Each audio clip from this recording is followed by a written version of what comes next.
मध्य प्रदेश में गैस संकट की आंच अब सीधे लोगों के किचन तक पहुंच गई है। कॉमर्शियल गैस सिलेंडरों की सप्लाई पिछले 3 दिनों से पूरी तरह ठप है। वहीं घरेलू गैस सिलेंडरों के लिए भी लोगों को अब 5 से 7 दिन तक का इंतजार करना पड़ रहा है।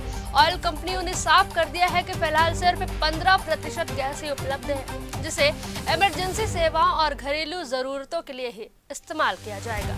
ऐसे में गुरुवार से पूरे प्रदेश में गैस का बड़ा संकट खड़ा होने की आशंका जताई जा रही है। इधर ऑयल कंपनियों की सीमित सप्लाई के चलते कॉमर्शियल गैस सिलेंडर अब सिर्फ अस्पतालों, सेना और पुलिस की कैंटीन, रेलवे स्टेशन और एयरपोर्ट की कैंटीन, साथ ही बस स्टैंड के भोजनालयों को ही दिए जाएंगे। इसके लिए खाद्य विभाग को जरूरत के मुताबिक ऑयल कंपनियों को सूची भेजनी होगी। वहीं होटल, मैरिज गार्डन, सराफा कारीगरों के साथ साथ भोपाल और इंदौर मेट्रो प्रोजेक्ट को भी कॉमर्शियल गैस सिलेंडर नहीं मिल पाएंगे। इन मेट्रो प्रोजेक्ट्स में वेल्डिंग के काम के लिए एलपीजी का इस्तेमाल किया जाता है। भोपाल होटल एसोसिएशन के तेजकुल पाल सिंह पाली का कहना है कि राजधानी में करीब 1,500 से ज्यादा होटल और रेस्टोरेंट है, जहां हर रोज 2 से 2,500 गैस सिलेंडरों की खपत होती है। जिन होटलों या रेस्टोरेंट में फिलहाल स्टॉक मौजूद है, वहां भी गैस मुश्किल से अगले 48 घंटे तक ही चल पाएगी। ऐसे में